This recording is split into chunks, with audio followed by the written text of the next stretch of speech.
Good evening, everybody. I hope you're all well. Thank you for joining us. Tonight we have a super special show for the Royal Marines Corps birthday. I'm Chris Thrall. I'm a former Royal Marines commando. And yeah, here's a bit about me.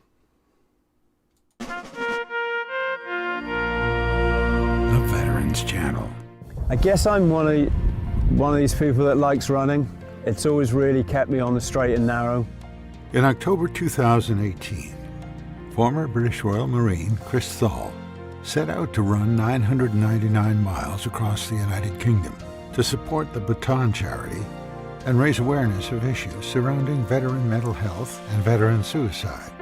One day I was sat at the computer and I thought, has anyone ever run the length of the UK?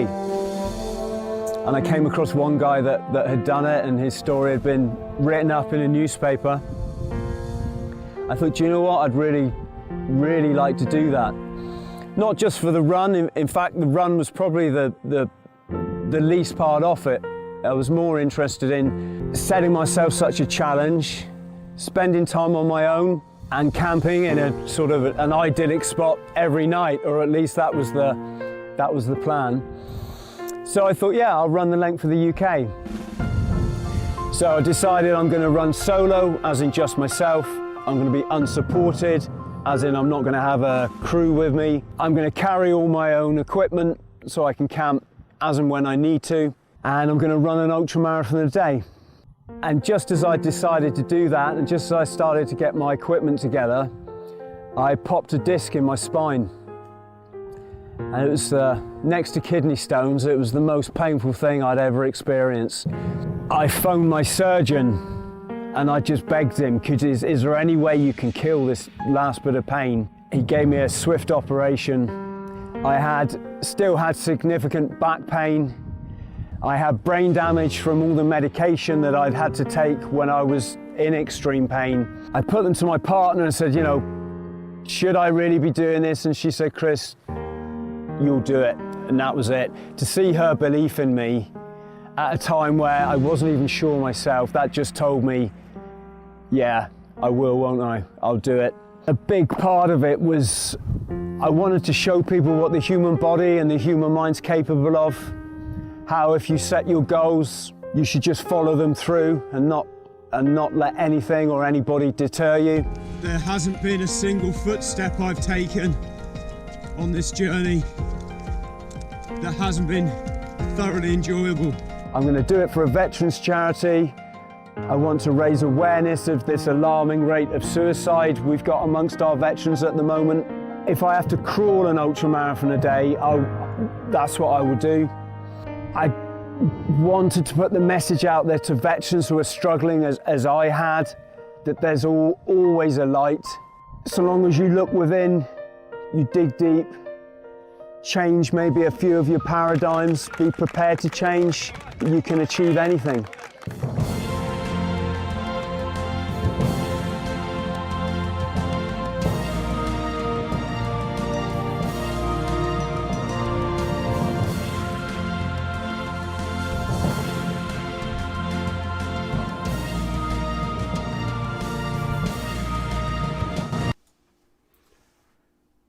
Okay, friends, thank you for bearing with us. That was just a little bit about me and what my kind of relationship is to not just to veterans' mental health, but obviously to mental health in general, which is a massive issue at the moment. I think with everything that's going on, it's going to be an increasing problem.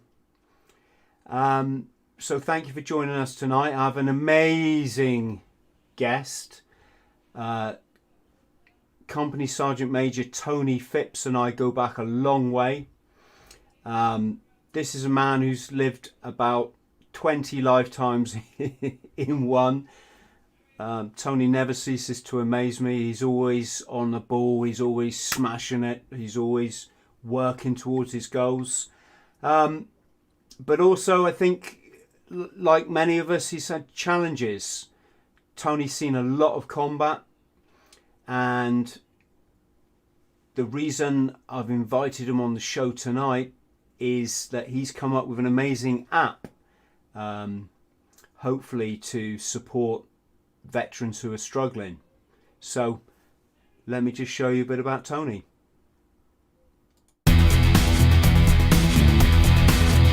Ghost Island, like mega quiet area, but there's a lot of suicide bombers. You can't let your guard down to drills and skills. You need to be up to speed. How are you, friend?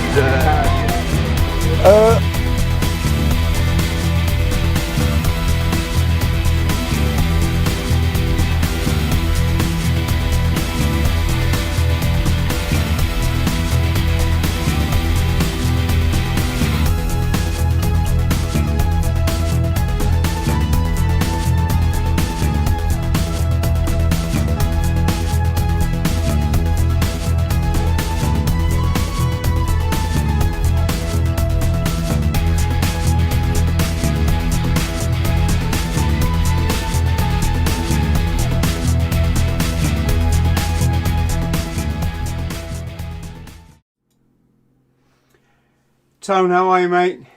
Good, mate. Thanks for having me on, and happy birthday, Royal. Happy birthday, Royal Marines, Sea Soldiers. Yes, it's I think we're the very few people in the country, mate. We get 2 birthdays a year. I know. It's all good, isn't it? We just don't get the presents in bed twice a year. Brooke, hello, Brooke in the chat. Thank you for your donation. Brooke's one of my managers on the Bought the T-Shirt podcast. Great to see you, mate. I was just trying to call you, and it's good to see you in the chat. So, Tony, my God, as I said in the introduction, you've lived 20 lives, mate, haven't you? Yeah, 23 years in the Royal Marines, and yeah, the cause treated me very, very well. Been very lucky, very fortunate. Seen a lot of things, and irrespective of the challenges I've had, and sort of some of it being the best, worst days of your life, I would do it all again. Yeah, that's a theme that comes up a lot, doesn't it, in mental health circles, is or even life coaching circles as well, is your worst challenges, as hard as they are at the time, are actually, it's where you learn, isn't it? Yeah, it's where you grow, and I believe guys in the armed forces, especially frontline troops, they need to operate in that sort of like that dangerous, scary environment to fulfill and keep them sort of like challenged. Yeah, it's that thing, isn't it, that the whole PTSD thing, very misunderstood area of life, very under-researched, underfunded, under-supported, I could go on and on. But one thing that's never taken into account is a lot of us, well, I certainly speak for myself and a lot of veterans I've spoken to, you know, we came from challenging upbringings. Yeah. Part of the reason we wanted to join the Corps, to challenge ourselves, to prove that we could be worthy of something. And I think, certainly speaking for myself, that caught up with me when I left, you know. Yeah. Tone, that caught up with me. I'm there on Civvy Street.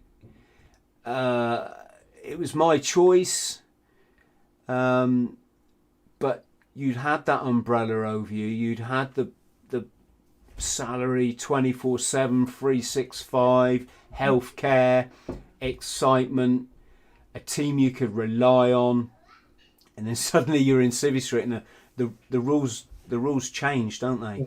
Yeah, and it doesn't happen overnight. It creeps up on you. 1 minute you're okay, and then the next minute you're potentially in a dark place or in a bad place, and that hasn't happened overnight. You've almost like creeped into it, so you almost don't see it's there until it's too late, or you're forced to deal with it, or someone deals with it for you. Yeah, and you've seen an awful lot more of the the action than I did, mate. I mean, I did my 7 years back when we met, and that was it. I was happy to, well, I had a business crop up, so it gave me my sort of golden ticket to leave. But 22 years, that's a long time, isn't it? Yeah, I mean, I think and I say that's why I'm very fortunate. I mean, I joined in '89 when you were doing the Curry Trails. You're going to Norway. You're going around the world doing these different exercises. Went to Iraq. Went to Bosnia, and they were. I mean, some of the situations there were quite cheeky. But then you go to Afghanistan, and it's a whole new level. It's almost everything you wanted from joining up, all in one box. And there's many guys that left before that really felt like they missed out on something really good because of the action, the very kinetic operations and close quarter fighting, and having all the assets there to do your job. Yeah, it's that. It's like you say. It's I don't know if paradox is the right word, but we all. That's what. Well, it's not all what we joined up for, is it? I mean, I joined up because I didn't really have much else in my life. I was sort of in and out of unemployment. I was an electrician for a while, and it was fucking shit. I hated it. I hated the person I worked for, and there's this glossy recruiting brochures, and it was my mate that gave me the kind of nudge to, oi, you couldn't do this, and I was like, yeah, I could. Yeah. I hadn't really thought of I tried to get in the RAF, and they, like a lot of us, they wouldn't have me. But once you're in and you've done all that training, you do want to put it to use, don't you? Yeah, and you're part of, and it's right. You're part of a brotherhood. You're part of a community with the lads. So if you think about it, you join the Corps, and we go to places that's either minus 45 or plus 45 or 100% humidity, and that's all the places you seem to go. And you think, why would I want to do that? But you're always smiling because you're with the lads. Do you know what I mean? You're all in it together. And that's what you look back on. You don't remember the shit times. You remember the crazy good times that people on Civvy Street would think, why are you doing that? Why are you in an environment where just to stand out there for more than a couple of minutes, your eyeballs would freeze? Do you know what I mean? So yeah. It takes a certain kind of character to be in the military, and especially in the Corps with some of the taskings that we were given and achieved quite well. Mm. Did you do the Belfast, Tony? I can't remember.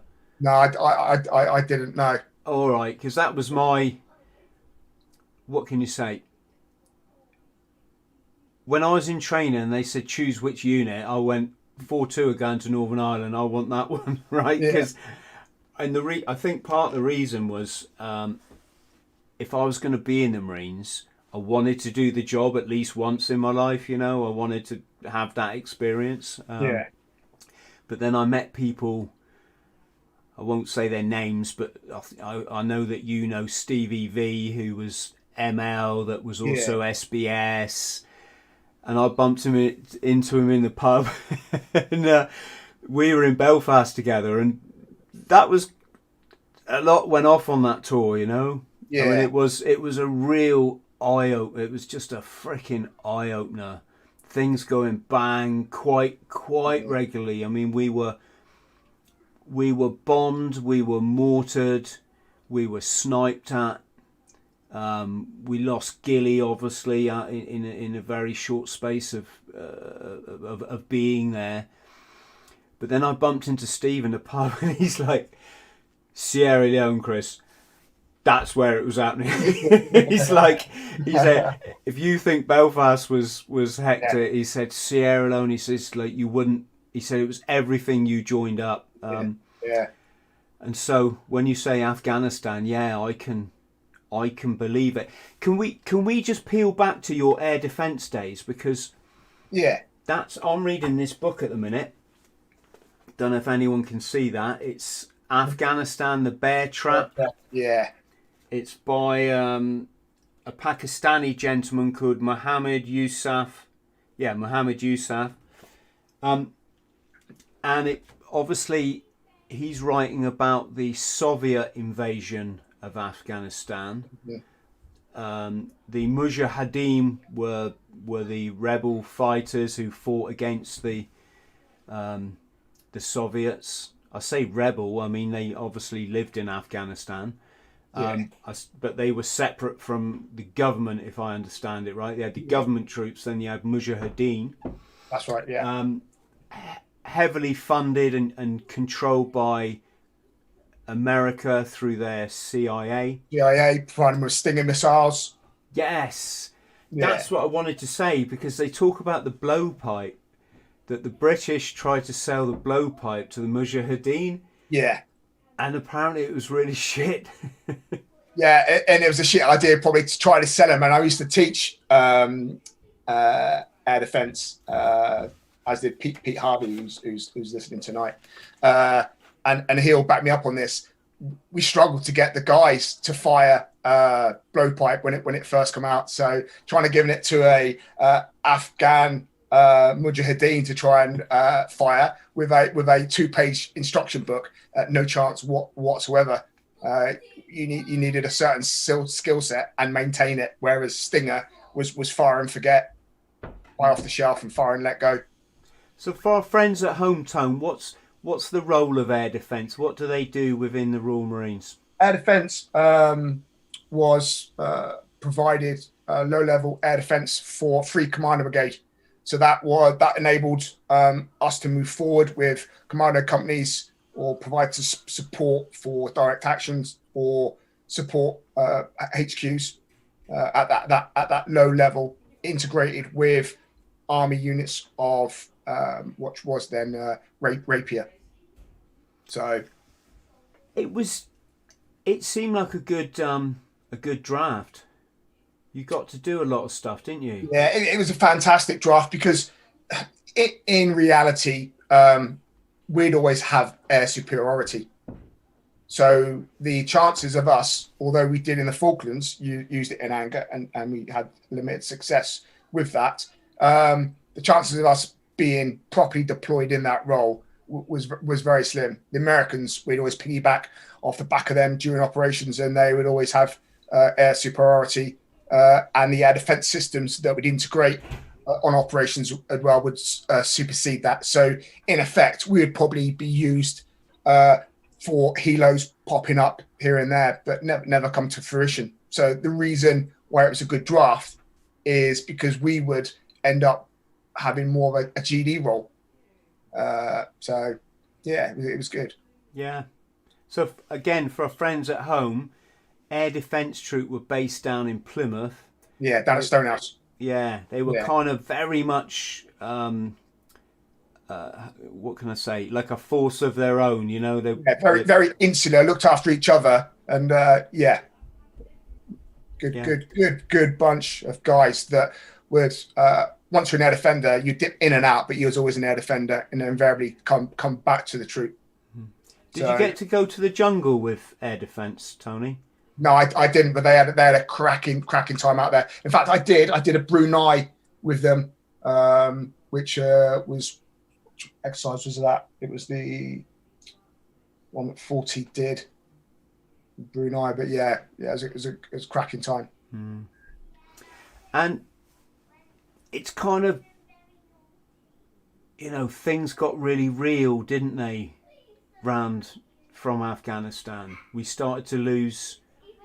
Yeah. So I mean, air defence ended up being taken on the role as the 2nd BRF, Brigade Recce Force Troop, and we were named as India Company.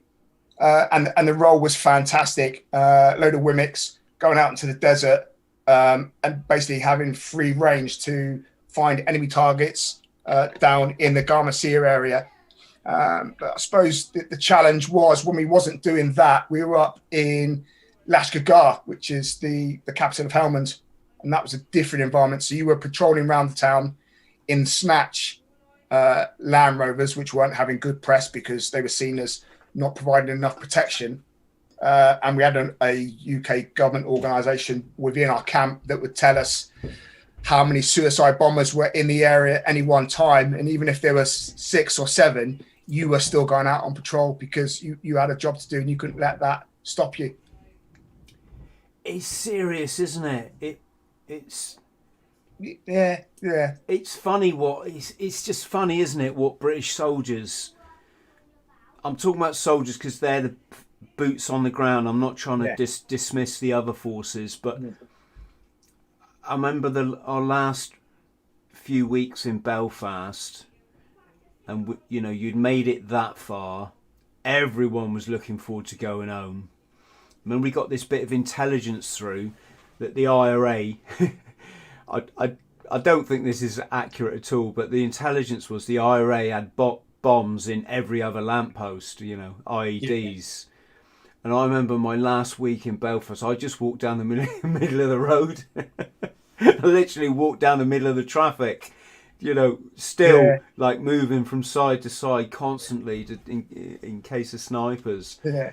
But in Afghanistan, I mean, these local fighters, they just know the ground so well, and they can lay anything in wait for you, can't they?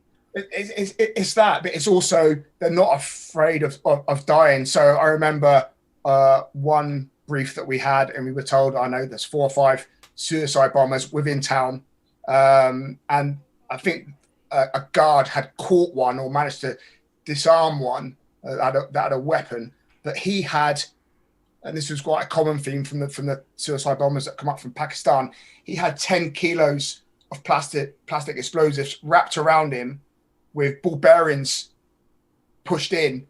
He'd put a shirt on him, and you would not know he was there. So they were looking around, looking for a target, and you were also operating in that same area, and you had to do it, and you did do it, and you did it well. Unfortunately, on one day, my counterpart, I won't say his name, but one of us was going out to the desert, one of us was going into town. It was me that went out into the desert, and the commander that went into town. He was driving his snatch past a corner where it had some school kids on it, and there was a suicide bomber that stood in amongst those kids, and as the patrol went past, he detonated, and that's when we lost our first guy. Took the jaw off him. He died, and the commander, the ball bearing went straight through the snatch door, ricocheted around his legs, and he was flown back to the UK. So that happened within the first few weeks, and that made it real. Do you know what I mean? You hear the noise, you see the Chinooks flying from Bastion, and it's a real reality check. And then the next day, you stood there giving a brief, saying to the guys, we're going out on a foot patrol, because you can't let them in. Do you know what I mean? And you did it, and the guys did it, but inside you're thinking, fucking hell. Do you know what I mean? Is it really worth it? And I think later on in life, you reflect on that and realize the actions you took, the average person wouldn't took, and rightly so. But those dits don't come for free. Do you know what I mean? And I think it just tends to eat away at you. Yeah, well, I'm trying to think of the timings, mate, because I just wanted to give Brad a mention while we're chatting. Yeah. Because, again, for our friends at home, Brad was a friend of me and Tony. We knew him very well. Yeah, I was in training with him, wasn't I? Oh, okay. I didn't know that. Yeah. So Brad was this, he was actually English, but had lived in Canada a long time. So he came across as a Canadian and got loads of shit from it. And Brad was like the kind of most alpha male guy you could meet.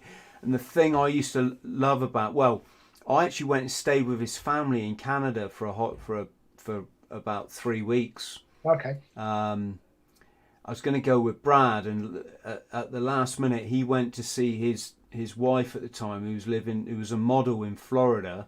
Yeah. And I said, "Can I go and see your family on my own?" And he was like, "Yeah, man, they'll love it, man." So I just literally rocked up at bloody Calgary at the airport, and his sister came to meet. I think I got a short flight to Edmonton. His sister come and picked me up, and that was it. And the family treated me like the long lost son. Yeah. And the thing I loved about Brad is he just didn't give a fuck about anything. Yeah. It's a real quality I try and carry to this day. If you fuck with him, he'd just say fuck you and give it back.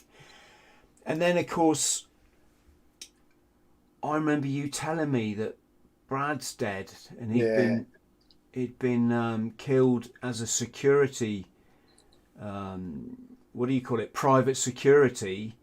Yeah. In Mosul, wasn't it, Iraq? Well, he had a I believe he had a client. They were staying in a hotel, and I think the driver asked directions at the reception on where the water hydrant or electro plant was, and they give him directions. And I think that the reception guy tipped off some insurgents, and they ambushed Brad off a roundabout in the times where they were soft-skinned Hilux vehicles. So killed, dragged out and burnt, unfortunately. Yeah, I've heard little bits and pieces from different people.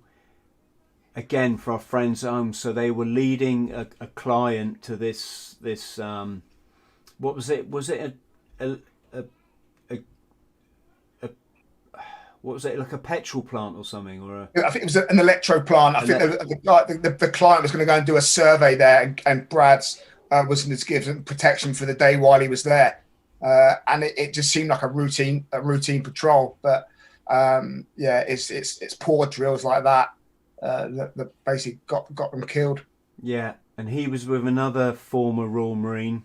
Yeah, chap called Chris, wasn't it? And as they were on their way to this plant, they got ambushed by, I just heard of 17 pickup trucks full of rebel fighters, and they had time to lay up and wait for them on the route that the reception guy had given them.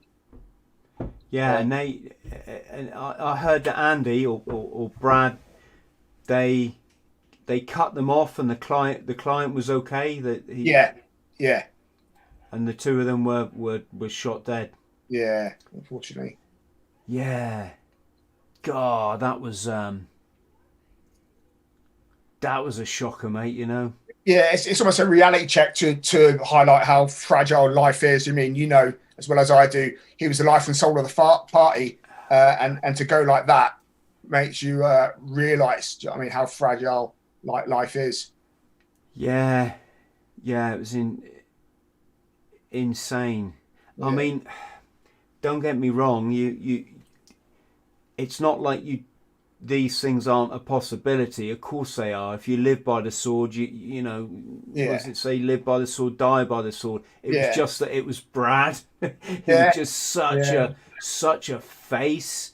Yeah. And then I was watching one of these documentaries on private security.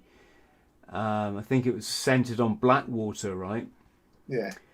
And suddenly this pretty girl pops up on the screen, and she's talking about her husband who's been shot dead, and it was Brad's wife. Yeah, she was a TV reporter, wasn't she? It was on the Guns for Hire. Yeah. And then the camera or the scene shot to this dead body on the ground. Yeah, by the burnt out Hilux. Yeah. I'm pretty sure that was Andy. I'm sure. Yeah, it was. Yeah, because he talks about how he was shot then dragged out. So. Yeah, gosh. Yeah, that knocked me for six a bit, mate. That did really. Yeah, my gosh. Life is precious, isn't it? Yeah. And guys that go into the private security industry, they're coming from a place where, I mean, they've had decent kit, that they've now got armored vehicles, they've got assets to protect them, and if they get in the shit, they're going to get dragged out and supported by air or a QRF, and that doesn't always translate to the private security industry, because you don't know who's going to support you, the quality of the guy, and that reflects in the wage, the good wage that they used to get. Yeah, there's a lot going on with that private security with respect to politics, isn't there? Like deaths of private security guards they're not counted as official deaths. No. And there can be thousands of operators in country at any one time, can't there?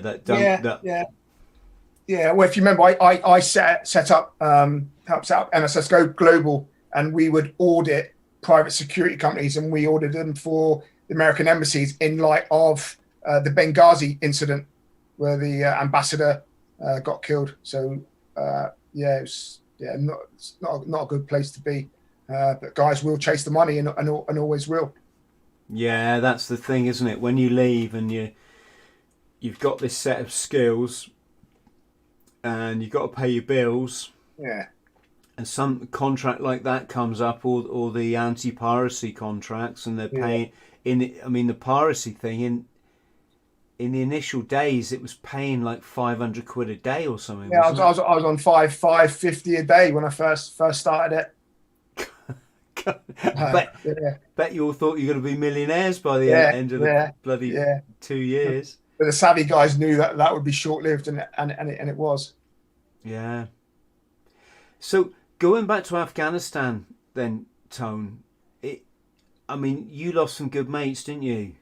Yeah, we lost quite a good few friends, and I suppose that I highlight Afghan being very high tempo, very kinetic.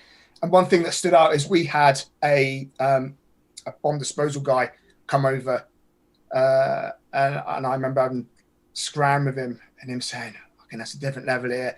He said he would be in Iraq, and they would have a contact out on the ground, and it would last, 10 or 15 minutes, and it'd be like target to the front, or they'd be ambushed from the side, or they would come across an IED at a road junction. And he said, here in Afghanistan, you're getting ambushed 360, and you're getting ambushed for like 4 or 5 hours, and it's non-stop, and you're going to defuse an IED, and there's 6 or 7 around that. And he says it's just next level. So when you think about that and put it in that perspective, you've got to learn to adapt to survive in that environment when they're watching you over a period of weeks and months, looking at your habits and working out how they're gonna take you out. So you got to just adjust your game every single day.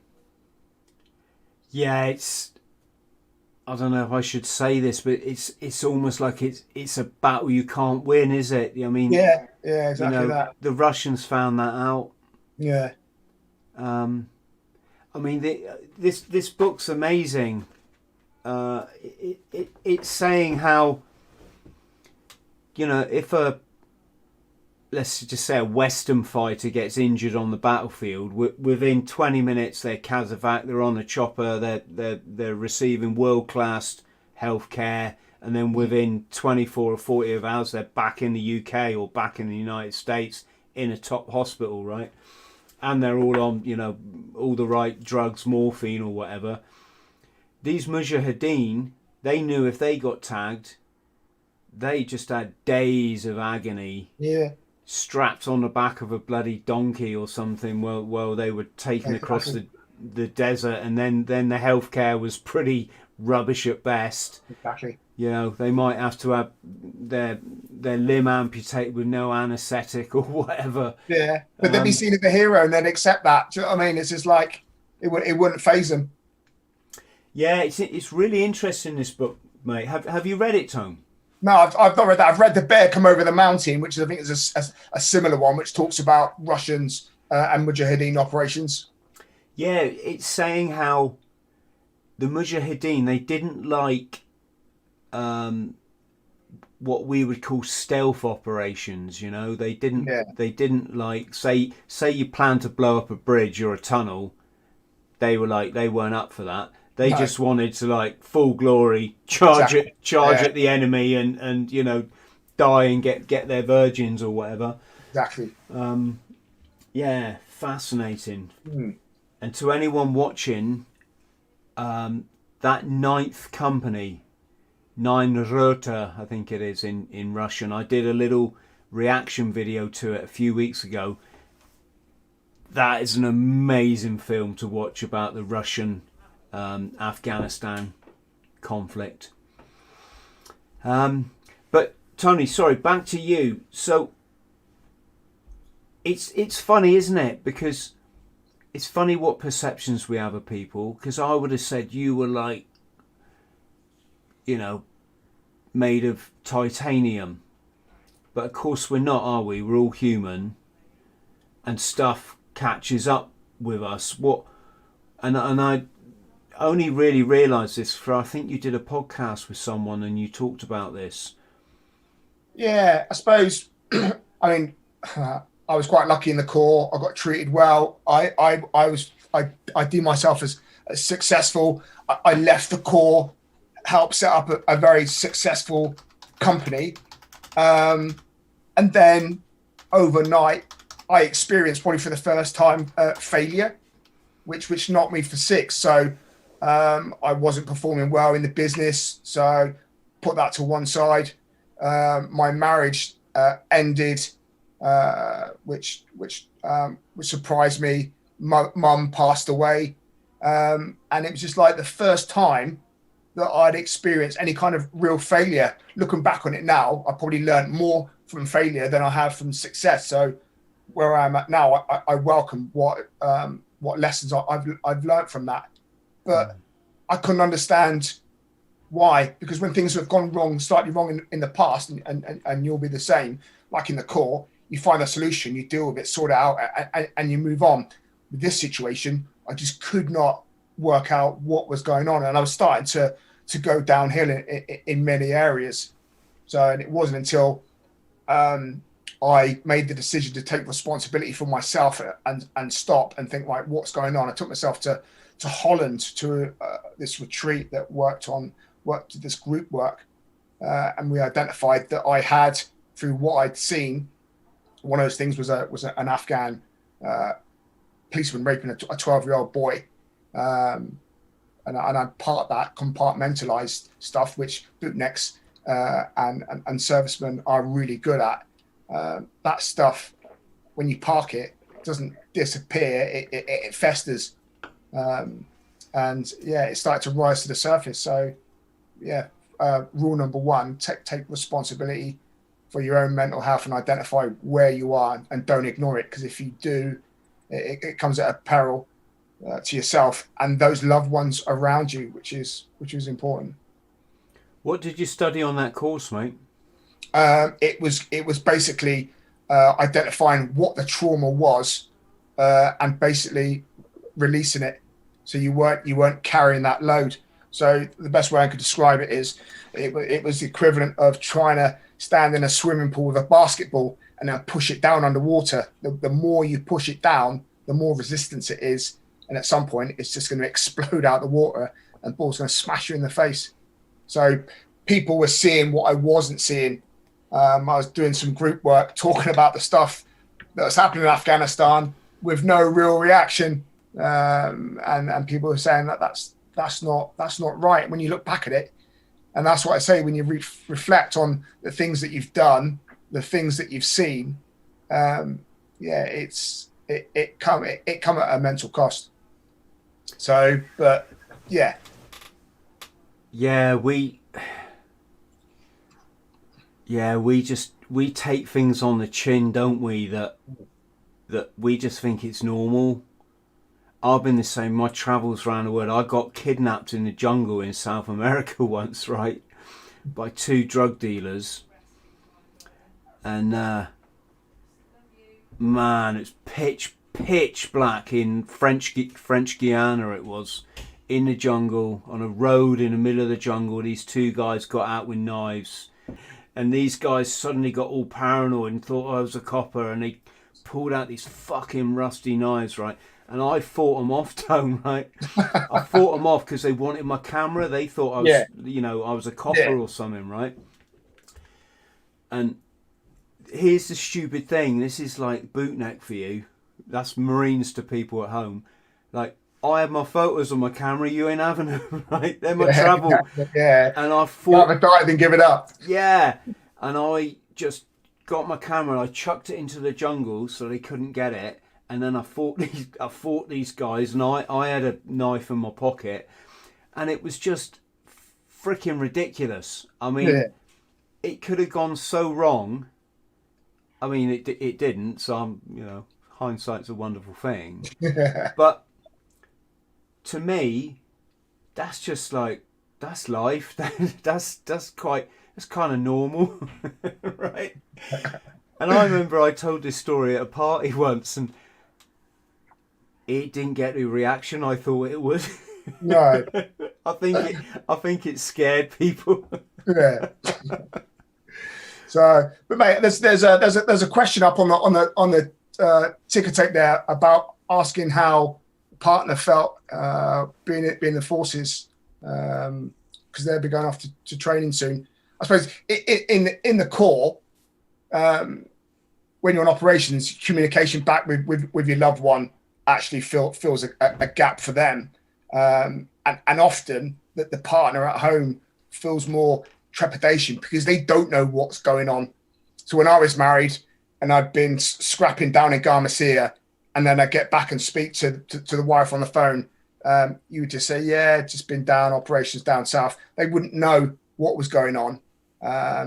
So in some respects, it's harder for the partner back home at home while you're away, because they don't know what's going on. Yes, very much. Yeah, it's a whole funny thing, relationships in the military. Fidelity isn't always a word that you can apply to everything. It's almost like when when boys are away, boys will play. I'm not saying that for everyone. There was some guys I served with were just devoted to their partners, and that was it. But there was also a big side of it. It was just it was kind of accepted, wasn't it, that when you're away you can play around, and Christ knows what bloody effect that had on families and children back home. I just want to say hello to our brother Jameson. Jameson's travels in the if you're looking at the chat, folks, that's Jameson is our brother from the USMC. Hosts a very successful YouTube channel. Very nice man. So lots of love to you, brother, and thank you for your donation. Really appreciated. We've got any other questions there? Yeah, there's a good one at the bottom there, Tony. How long was your longest firefighting contact? Do you know what? That one there was 2 weeks before the end of my tour. We had a new guy that was battlefield replacement come in, and you know that saying FNG that they used to say in Vietnam for the fucking new guy. We had a guy, and he looked really, really young, and obviously 5.5 months in, we were very close knit. That this guy come and joined us, and his first patrol ended up being the biggest scrap of the whole tour, and that was his first experience of Afghan. We got contacted.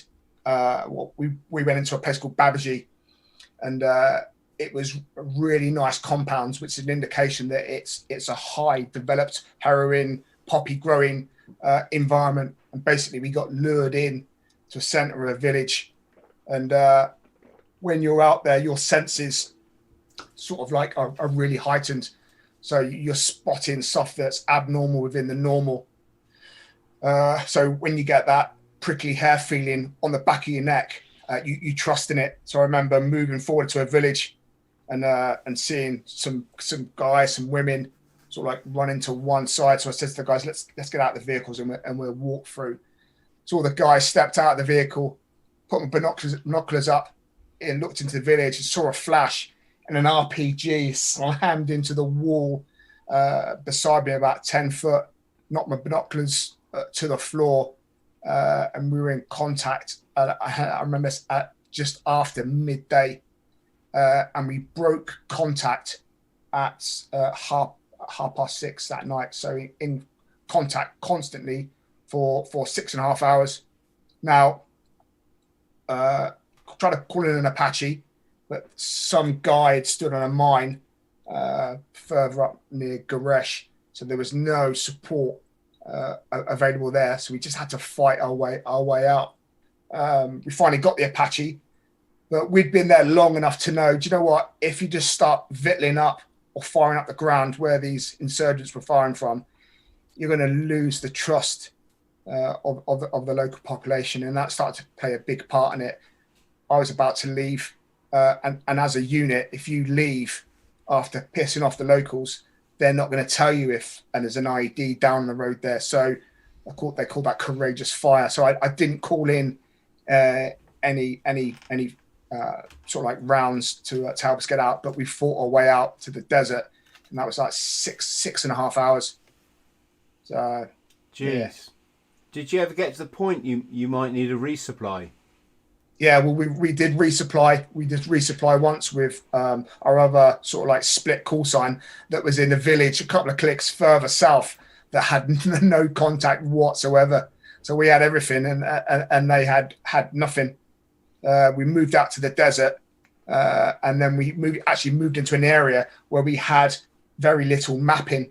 So we had to call back to where our location was, and I remember our OC managed to talk us on the route out. But he says you have a bit of a problem. It's starting to get dark. He says I'm gonna have to try and navigate you around a minefield. So we've been in contact for 6.5 hours, and now we had to go across some ground that we hadn't been before around our minefield and back in. Did you put earplugs in or ear defenders in when you had these contacts? On that particular contact, when we first got hit with the RPG, we had two guys. One guy was my driver, and the guy that was on the 50 cal on the Wimmick that's pumping rounds towards the enemy. When there was a lull in the battle, I had ultrasonic ear defenders in that cancelled out the noise, but you could still hear. Once there was a lull in the battle and we tried to withdraw slightly, both guys had blood running out of their ears. So for those that have fired a GPMG, hell of a racket. You fire a 50 cal for a sustained period, and you've probably got permanent ear damage there. Yeah, because that's something that's overlooked, isn't it? In all these war films. Yeah. Going, right, hang on, fellas, just going to put some earplugs in or put some ear defenders on. Jeez. Yeah. Gosh. Yeah, it's all very real, mate, isn't it? It's all... Yeah, it's surreal, because, I mean, it's like you join up, you think, yeah, this is what I want to do, and then fast forward to that last sort of like patrol and that massive firefight. You've had your initial contact, you've pulled back, and you've got 15 guys there, you've got Afghan National Army, and they're looking at you, and you're in charge, and you are then making all the next calls to get them out of that safely, so those guys can get home safely at the end of that tour to their wives, families, kids. Do you know what I mean? So it's a hell of a lot of pressure, but it's funny. You're on exercise for years and years and years, firing blanks, doing these live exercises, and it all makes sense when you're in contact, because in amongst this organized chaos, you just go into autopilot and you do what you do, and you do it well because you've got no choice. Tony, listen, I'm really conscious. There's some great questions coming in, but I don't want to forget why we decided to have this chat, which is your app. So if maybe we just do a segment, we just talk about that and don't get sidetracked, and then I can try and put that out as a separate clip. Yeah. Okay. So what's it called?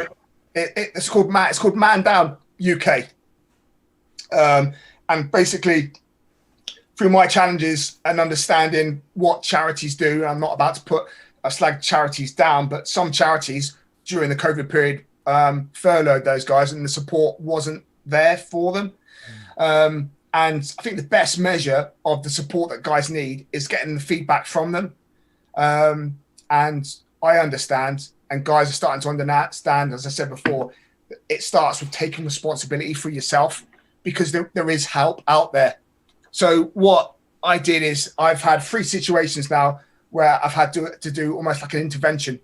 I've had a guy in Plymouth that was in a real dark place, managed to get someone to go and see him.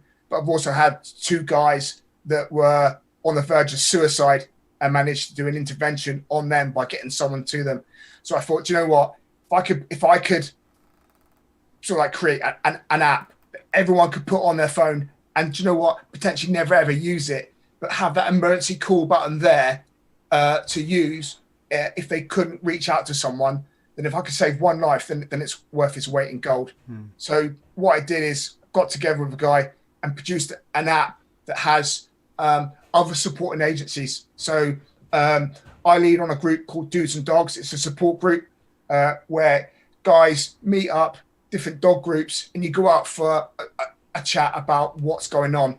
Walking out in the fresh air, open air environment provides a safe environment for guys to open up about what's going on. Because in most cases, PTS challenges that guys face, all guys want is to be heard. And to sit down and listen to a guy that starts to open up is actually a form of medicine in itself. So we provide that in Dudes and Dogs and Dudes and Dogs Military, and it's very successful. And we're about to push it out to some of the garrison towns so they can sort of like run their own Dudes and Dogs around the country. So that's growing really, really well and proving to be really successful. But beside that, we've got an organization called the Official Minds at War, and they are going to sort of like man a hotline 24 hours a day, 7 days a week. So if a guy is in dire need, feeling suicidal, then he can push his button and get help immediately. So that's someone to speak to him, to bring him down back onto solid ground, as I call it, or go and see him and intervene and take him to a place of safety. And I mentioned about Dudes and Dogs Military having that support network. You're going to have those guys that potentially have done a few too many Afghan tours, and that's going to be a bit too much for Dudes and Dogs Military to handle. So we've got an organization. It's a charity called PTSD Resolution.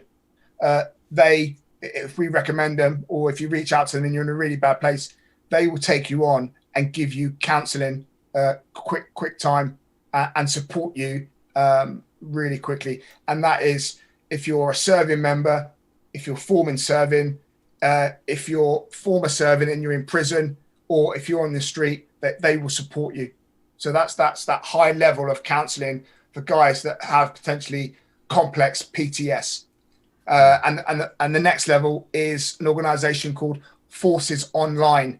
They have like an online hub, like a Zoom call, push a button in the day, and you can go in and speak to someone about issues that you have or the support that you need. Now, this app is for servicemen, and the reason is it's mainly 3/4 of men commit suicide, and it's men that struggle to talk. But I understand that in a family unit, if there's a guy suffering with, let's say, PTS, then the partner or the children are going to be affected. So we've got a woman called Miriam Garner that's going to support the family. So all that, okay, is all accessible on this app called Man Down UK that should be online tomorrow. We're launching it tonight. Wow, congratulations, mate. That's quite an achievement. Yeah. On the cool birthday as well. Yeah. And that's put together by feedback and understanding understanding what the guys need through my own experiences. And what we'll do, Tone, we'll put all the links below this video, so anybody watching now, if you want to know how to access this app and the other support services Tony's mentioned, that will all be below the video. What's the one bit of advice well, one, maybe it's not the right way to put it, but what are we saying to people watching this now that are struggling? Okay. Firstly, and no one likes to talk about it, suicide is never the answer. Okay. If you are considering taking your own life, you owe it to yourself and your family around you to exhaust every option before taking that choice. The chances of you or I being on this planet now is equivalent of 2 million people stood in one line with a dice that's 1 trillion sided, all rolling it together and getting the same number. That's the chances of me and you being on this planet. So why would you chuck that away? And secondly, the support is there, but you that's struggling needs to take responsibility for yourself and ask for that help because it's there. And that's why, as we've spoken before, the community of being in the armed forces is so important, to talk to each other and say, do you know what? I'm not in a good place. And there's no shame in that. Do you know what I mean? I don't feel shame in talking about my near suicide tendencies or the dark place that I went to, because I've come through that and I'm in a far stronger place and a far successful place now than I was before, because I took ownership of where I was, accepted the help and grew for that. Do you know what I mean? What don't kill you makes you stronger. And I think that's true. Yeah. Gosh,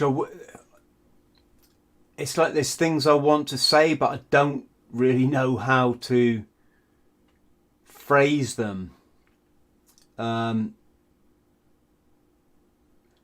I think a lot of people struggle because they've gone through their lives with what they perceive as this set of rules that makes you a good person or not within this framework. And I'm kind of lucky because I've just always been a rebel and I've always been independent, and I couldn't give a fuck. Seriously, I couldn't give a fuck what other people do with their lives. That's their lives. I'm going to live mine, right? Yeah.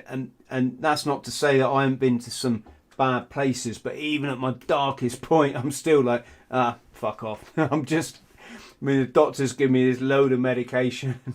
I lifted up the bin and I just threw it all in the bin, right? Yeah. I was that like, no, I haven't got a problem. The fucking world's got a problem, right? But I appreciate not everybody's like that. I would say I wish the military community, the veterans community, could be more soft around the edges than it is. Yeah. I think there's a lot of old school mentality, right? You know, we got guys, they're fucking dying of drug overdoses.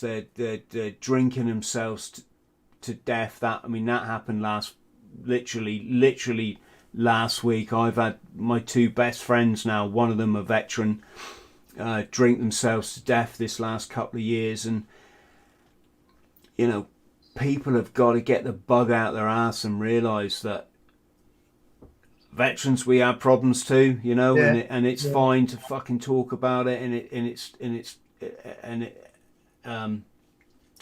the reason I'm saying this is, when you're struggling, you should just be able to go to your oppos for support. Yeah. But if your oppos are the ones on social media all slagging off people with drink problems or then how the fuck are they ever going to go to you, you know? Yeah. Sorry, Tone, I'm just going off on one there. No, that's true. And it goes back to what I said. In many cases, the solution is the guys just speaking to be heard in that safe environment. And through the latest figures through Veterans Against Suicide, I believe the suicide rates for 2020 at the moment currently stand at 65. So, and that's 65 far too many. So what's the missing link? Because with all those big charities out there, something is being missed. And I feel it's that low level community guys talking, releasing that pressure release valve to be heard in that safe space and understood. And then on a personal level. I say it again, taking responsibility for where you are, and then seeking that help that's available and out there, because it is out there. It definitely is. Yes, brilliant, Yeah. brilliant. Okay, Tony, are you okay to answer a few more questions, and then we'll call this one a night? Yeah. We'll call end X, as we used to say. Tony, thank you ever so much for your donation, mate. Really appreciated. So, this is a question I wanted to ask you. Did you ever think of going SF? I did, and I got to the hills, and if you've got a niggling doubt in your head, you will take yourself off it, and I did. I don't know if it was the right time for me at that time. It obviously wasn't, but when I go forward to be in operations, I actually fulfilled what I wanted to do in regards to the roles I had. I'm glad I didn't go SF, because I valued work-life balance, relationships, and I think in SF, that's the hit you have to take, because you're away all the time. Yeah. What have we got here? Which sport helped prepare you for your military experience? Okay, Drinking. Drinking. Do you know what? I wasn't one of these that would go to the gym or go and do some program. I just looked at the gym tests that you would do within the Corps, and I just practiced them.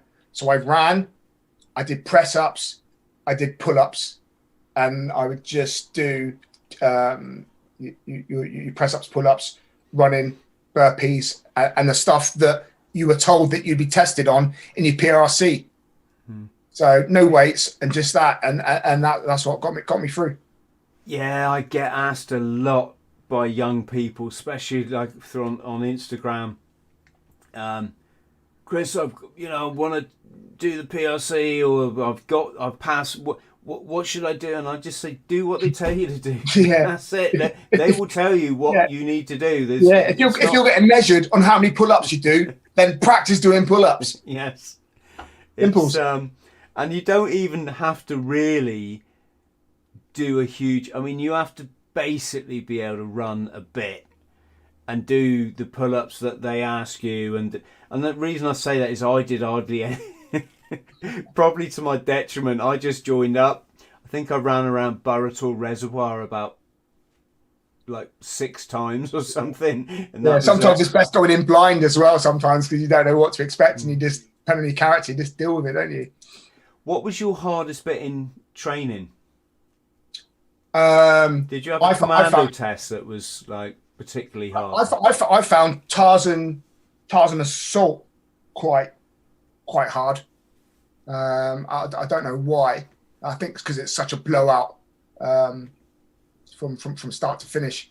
I found 9-miler endurance course, 30-miler quite easy. Saying that 30-miler was a challenge. And as Wing Sergeant Major for CTC, I do the last 20 miles of a 30-miler every 2 weeks. And one thing I'd say to the recruits as they were hanging out their ass, I would say to them, do you know what? This 30-miler being the last test isn't a test of your fitness. It's an experience to take you to a place that you've not been before, to know how much you can do. So when you're about to keel over and think you haven't got another mile in you, you know you've got another 10 in you, and they saw that. And I think 30-miler is a cracking experience to make guys realise what they can achieve. And that's why you get some guys that break down in tears once they finish the 30-miler. One, because it's honking, and two, it makes them realise that their potential, which they didn't think they had during it. There's so much to lose. If you fail the 30-miler on a Wednesday, you're actually doing it again on the Saturday on the lanes around CTC. Yes, my gosh, it's hard to. Yeah, I'd love to give it all a go now. I really would, because I found it so hard back when I was 18. I was 18 and 19. God, I found it so hard, and yet